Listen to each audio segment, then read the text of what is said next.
ಎಲ್ಲರಿಗೂ ನಮಸ್ಕಾರ. ರಮ್ಯಭೂಮಿ ಸಂಗತಿ ಕಾರ್ಯಕ್ರಮಕ್ಕೆ ನಿಮಗೆಲ್ಲರಿಗೂ ಪ್ರೀತಿಯ ಸ್ವಾಗತ. ಇವತ್ತಿನ ನನ್ನ ಉಪನ್ಯಾಸದ ವಿಷಯ ಸೀತೆ ಧೀಮಂತೆ. ಅಯ್ಯೋ, ಹಳೆ ರಾಮಾಯಣದ ಮಾತನ್ನು ಹೇಳ್ತಿದ್ದೀರಾ ಅಂತ ಖಂಡಿತ ಬೇಜಾರು ಮಾಡ್ಕೊಳ್ಬೇಡಿ. ಎಲ್ಲವೂ ಹಳೆಯದೇ ಅಲ್ವೇನ್ರಿ, ಯಾವುದು ಹೊಸದಿದೆ ಹೇಳಿ?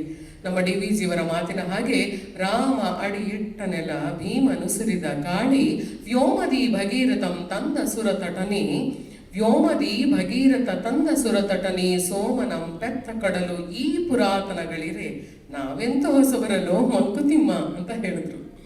ನಾವೆಲ್ಲರೂ ಹಳಬರೆ, ಹೊಸಬರೆ ಯಾರೂ ಇಲ್ಲ. ನಾವು ಮಾತಾಡುವಂತಹ ಭಾಷೆ, ನಮ್ಮ ಸಂಸ್ಕೃತಿ, ಆಹಾರ ವಿಹಾರ, ನಾವು ನಂಬಿಕೊಂಡಿರುವಂತಹ ನಂಬಿಕೆ ಎಲ್ಲವೂ ಹಳೆಯದೇ ಅಲ್ವೇನ್ರಿ? ಅದನ್ನ ನವ್ಯ ನೂತನ ನಿತ್ಯ ನೂತನ ಅನ್ನುವಂತಹ ಲೇಪನದೊಂದಿಗೆ ಬದುಕನ್ನು ನಾವು ಸುಂದರಗೊಳಿಸ್ಕೊಂಡಿದ್ದೀವಿ ಅಷ್ಟೇ.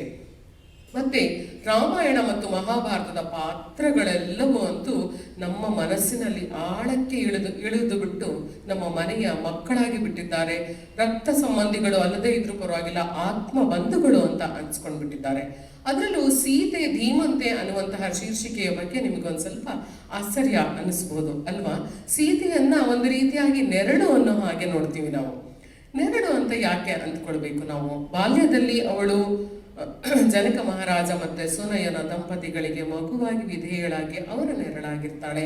ನಂತರದಲ್ಲಿ ಅಯೋಧ್ಯೆಯ ಸಾಮ್ರಾಜ್ಯಕ್ಕೆ ರಾಮನ ಪತ್ನಿಯಾಗಿ ಬಂದ ನಂತರವಂತೂ ಮಾವನವರು 3 ಜನ ಅತ್ತೆಯಂದರಿಗೆ ವಿಧೇಯ ಸೊಸೆಯಾಗಿ ಅಲ್ಲಿ ನೆರಳಾಗಿರ್ತಾಳೆ. ನಂತರದಲ್ಲಿಯ ಕಥೆಯಂತೂ ನಿಮಗೆ ಚೆನ್ನಾಗಿ ಗೊತ್ತು. ವನವಾಸದಲ್ಲಿ ರಾಮ ಲಕ್ಷ್ಮಣರಿಗೆ ನೆರಳಾಗಿರ್ತಾಳೆ.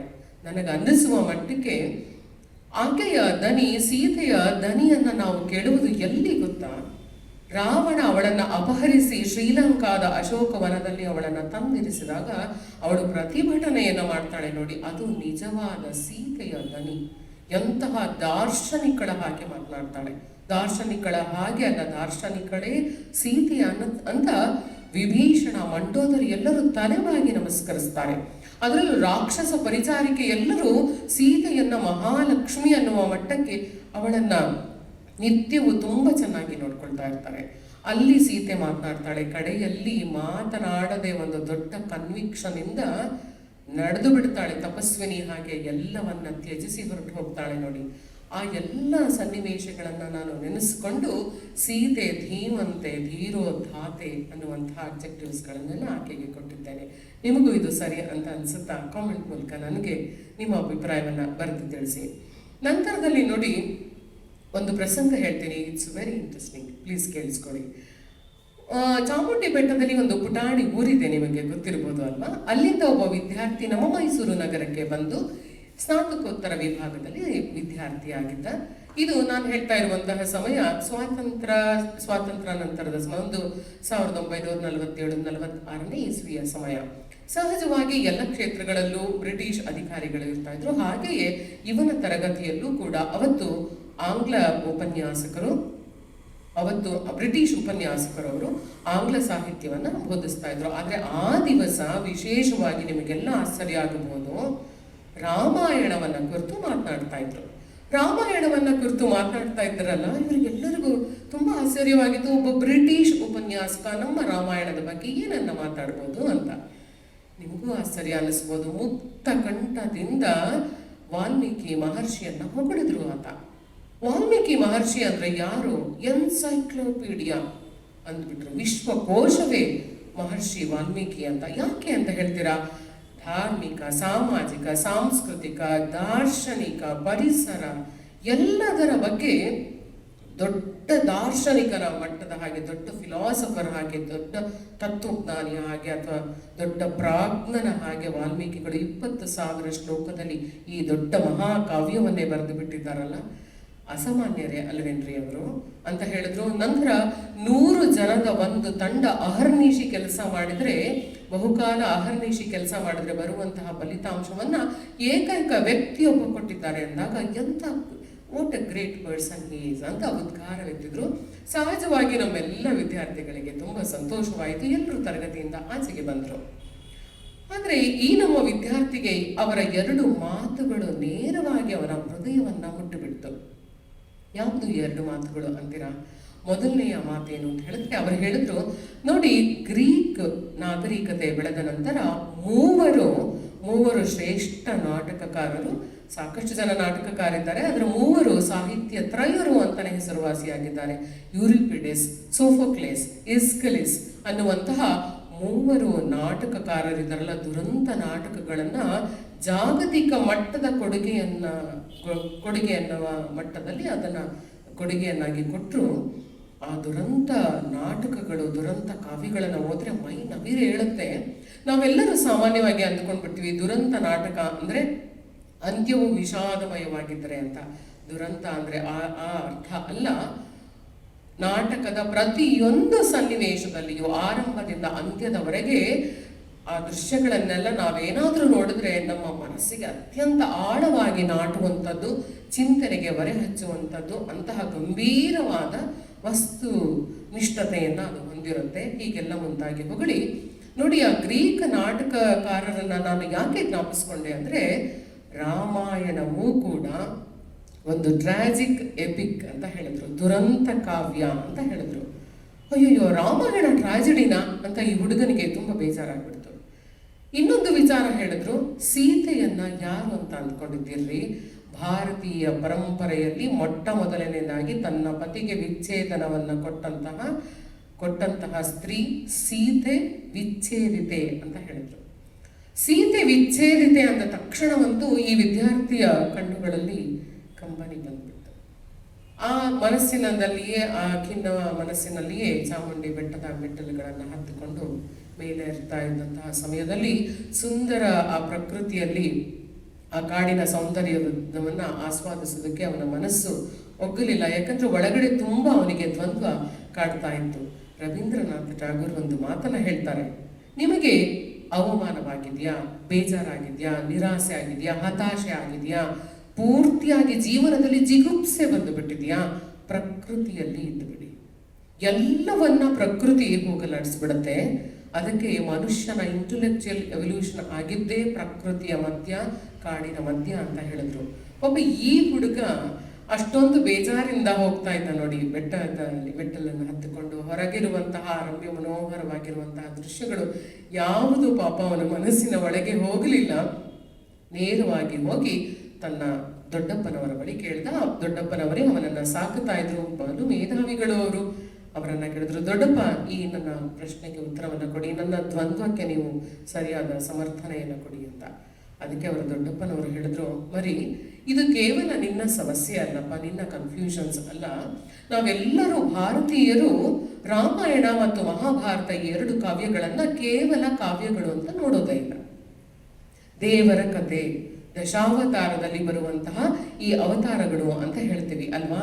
ತ್ರೇತಾಯುಗದಲ್ಲಿ ಶ್ರೀರಾಮ, ದ್ವಾಪರ ಯುಗದಲ್ಲಿ ಶ್ರೀಕೃಷ್ಣ, ಶಿಷ್ಟ ರಕ್ಷಣ ದುಷ್ಟ ಶಿಕ್ಷಣಕ್ಕೋಸ್ಕರವೇ ಅವತಾರವೆತ್ತಿ ಬಂದಂತಹ ಮಹಾವಿಷ್ಣುವಿನ ಅಪರಾವತಾರ ಅಂತ ಹೇಳ್ತೀವಿ. Boss is always right, god is always right ಅನ್ನುವ ಹಾಗೆ ದೇವರು ಮಾಡಿದ್ದೆಲ್ಲವೂ ಸರಿ ಅಂತ ಒಪ್ಕೊಳ್ತೀವಿ. ಇನ್ನೊಂದು ದ್ವಂದ್ವ ನಮಗೆ ಕಾಡೋದೇ ಇಲ್ಲ.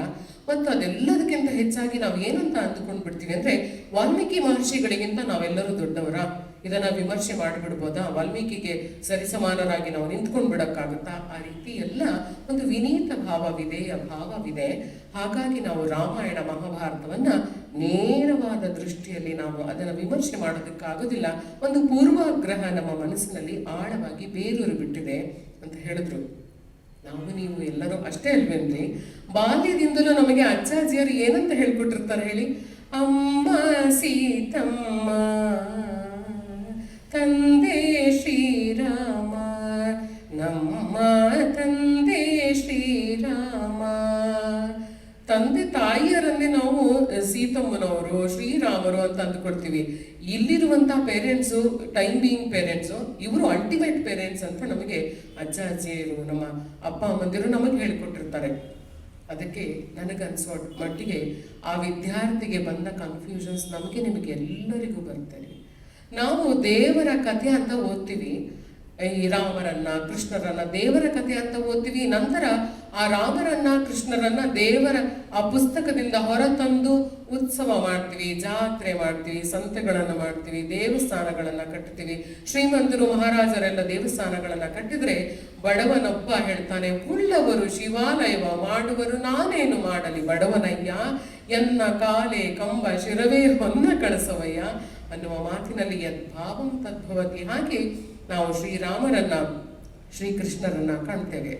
ಅಲ್ಲಿ ರಾಷ್ಟ್ರಕವಿ ಕುವೆಂಪುರವರು ಹೇಳ್ತಾರೆ, ನೋಡಿ, ನೀವು ಕಾವ್ಯವನ್ನ ಓದಬೇಕಾದಾಗ, ರಾಮಾಯಣವಾಗ್ಲಿ ಮಹಾಭಾರತವಾಗ್ಲಿ ಈ ಮಹಾಕಾವ್ಯಗಳನ್ನು ಓದಬೇಕಾದಾಗ ಒಂದು ರೀತಿಯಾದ ಮಾನಸಿಕ ಸಿದ್ಧತೆ ನಿಮಗೆ ಇರಬೇಕು ಅಂತ. ಅದನ್ನೇ ಆ ದೊಡ್ಡಪ್ಪನವರು ಕೂಡ ಆ ಹುಡುಗನಿಗೆ ಹೇಳ್ತಾರೆ, ಒಂದು ಮಾನಸಿಕ ಸಿದ್ಧತೆ ಬೇಕು ಅಂತ ಹೇಳ್ತಾರೆ. ಯಾವ ಮಾನಸಿಕ ಸಿದ್ಧತೆ ಅಂದ್ರೆ, ಒಂದು ಕಾವ್ಯವನ್ನ ನಾವು ಓದುವಾಗ ಅದರಲ್ಲಿ ಏನನ್ನ ಗಮನಿಸಬೇಕು ಗೊತ್ತಾ? ಕುವೆಂಪು ಮಾತಿನ ಪ್ರಕಾರ ಛಂದಸ್ಸು ಬೇಕು, ಚಂದವಾದ ಭಾಷೆ ಬೇಕು. ಆ ಚಂದದ ಭಾಷೆ ಬರಬೇಕಾದ್ರೆ ಪೂರ್ವ ಸಾಹಿತ್ಯ ಅಭ್ಯಾಸದಿಂದ ಬರಬೇಕು. ನಂತರದಲ್ಲಿ ಜೀವನದ ಆಳವಾದ ಅನುಭವ ಮತ್ತು ಹೆಚ್ಚಿನ ಅಧ್ಯಯನ ಎಲ್ಲವೂ ಅದಕ್ಕೆ ಪೂರಕವಾಗಿ ಬರುತ್ತೆ. ಮತ್ತೆ ಯಾವುದೋ ಒಂದು ಸನ್ನಿವೇಶವನ್ನ ಇಟ್ಟುಕೊಂಡು ಬಿಟ್ಟು ಅದರನ್ನ ಟೀಕೆ ಮಾಡುವುದು ಸರಿಯಲ್ಲ. ಅದರ ಪೂರ್ಣತೆಯಿಂದ ಪೂರ್ಣ ದೃಷ್ಟಿಯನ್ನ ಪಡೆದುಕೊಳ್ಬೇಕು ಅಂತ ಹೇಳ್ತಾರೆ.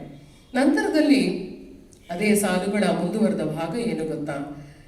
ಎಂತಹ ಅಪರಿಮಿತವಾದ ಪ್ರತಿಭೆ ಇದ್ದರೂ, ಅಸಾಧಾರಣ ಪ್ರತಿಭೆ ಇದ್ದರೂ ಕಾವ್ಯದಲ್ಲಿ ಅದು ಸೃಷ್ಟಿಯಾಗುವಾಗ ಈ ಲೌಕಿಕದ ಸಂಪ್ರದಾಯದ ಸೀಮಿತದಲ್ಲಿ, ಅಮಿತಿಯಲ್ಲಿ, ಚೌಕಟ್ಟಿನಲ್ಲಿಯೇ ಅದು ಅರಳಬೇಕು. ಹಾಗಿದ್ದಾಗ ಅದನ್ನ ಖಂಡ ತುಂಡವಾಗಿ ಆ ಸನ್ನಿವೇಶವನ್ನ ಮಾತ್ರ ಮನಸ್ಸಿನಲ್ಲಿ ಇಟ್ಟುಕೊಂಡು ವಿಮರ್ಶೆ ಮಾಡಬಾರದು. ಅದು ಕಾವ್ಯದ ಶಕ್ತಿ ಮತ್ತು ಕಾವ್ಯದ ಮಿತಿಯೂ ಅದೇ ಆಗಿದೆ.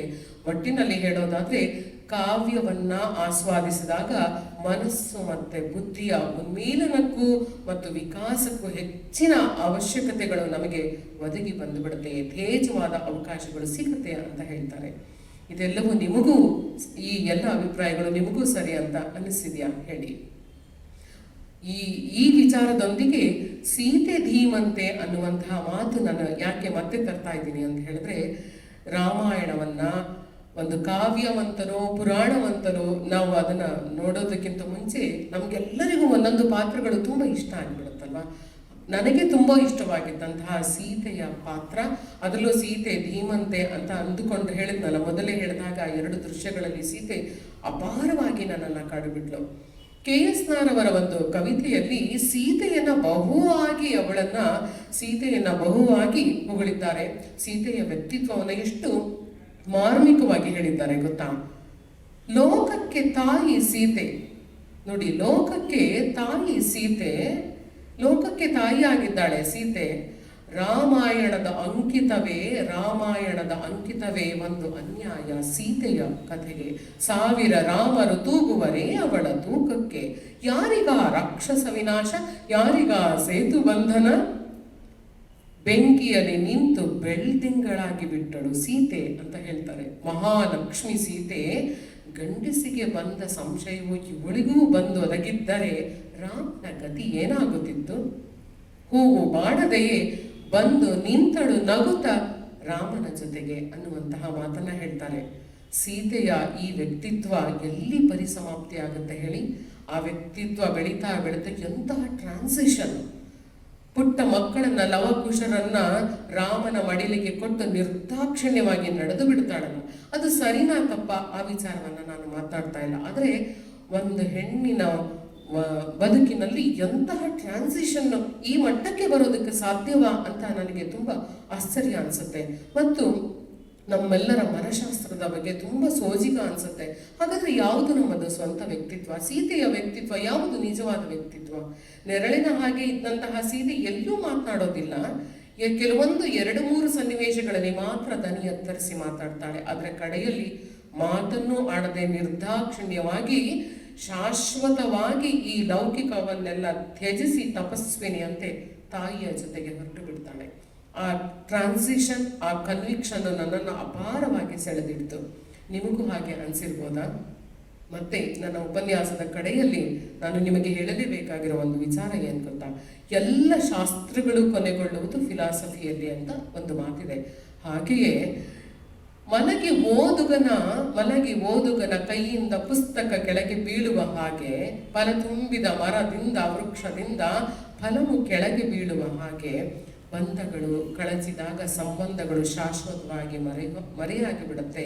ಋಣ ಮುಗಿದ ನಂತರ ಸಂಬಂಧಗಳೆಲ್ಲವೂ ಜಾರಿ ಹೋಗಿಬಿಡುತ್ತೆ ಅನ್ನುವಂಥದ್ದು ಫಿಲಾಸಫಿ ಹೇಳುತ್ತೆ. ನಿಮಗೂ ಇದು ಅಭಿಪ್ರಾಯ ಸರಿ ಅಂತ ಅನಿಸಿದ್ರೆ ದಯಮಾಡಿ ನಿಮ್ಮ ಅಭಿಪ್ರಾಯವನ್ನು ನನ್ನ ಜೊತೆಗೆ ಹಂಚಿಕೊಳ್ಳಿ. ಮತ್ತೆ ಒಂದು ಪ್ರಶ್ನೆಯನ್ನ ಕೇಳಿ ನನ್ನ ಉಪನ್ಯಾಸವನ್ನ ಮುಗಿಸ್ತೀನಿ. ನಿಮಗೂ ಈ ರೀತಿ ಕುತೂಹಲ ಇದೆಯಾ? ನೀವು ರಾಮಾಯಣವನ್ನ, ಮಹಾಭಾರತವನ್ನ ಪುರಾಣ ಕತೆ, ದೇವರ ಕತೆ ಅಂತ ಓದ್ತೀರಾ ಅಥವಾ ಕೇವಲ ಕಾವ್ಯ ಅಂತ ಓದ್ತೀರಾ? ನಿಮಗೆ ಏನು ಅನಿಸುತ್ತೆ ಅದನ್ನು ನನಗೆ ನಿಮ್ಮ ಅಭಿಪ್ರಾಯದ ಮೂಲಕ ಕಾಮೆಂಟ್ ಮೂಲಕ ಬರೆದು ತಿಳಿಸಿ. ನೋಡ್ತಾ ಇರೋಂಥ ಎಲ್ಲ ವ್ಯೂವರ್ಸ್ ದಯಮಾಡಿ ನನ್ನ ವಿಡಿಯೋಗಳನ್ನು ಸಬ್ಸ್ಕ್ರೈಬ್ ಮಾಡಿ, ಬೆಲ್ ಐಕನನ್ನು ಪ್ರೆಸ್ ಮಾಡಿ ಅಂತ ಹೇಳ್ತಾ ಇನ್ನೊಂದು ಉಪನ್ಯಾಸದಲ್ಲಿ ನಿಮ್ಮ ಜೊತೆಗೆ ಸಿಗ್ತೀನಿ. ನಿಮ್ಮ ಆರೋಗ್ಯವನ್ನು ಚೆನ್ನಾಗಿ ನೋಡ್ಕೊಳ್ಳಿ. ಅನಂತ ವಂದನೆಗಳೊಂದಿಗೆ ನಿಮ್ಮ ರಮ್ಯ ಭೂಮಿ ನಮಸ್ಕಾರವನ್ನು ಮಾಡ್ತಿದ್ದಾಳೆ. ನಮಸ್ಕಾರ.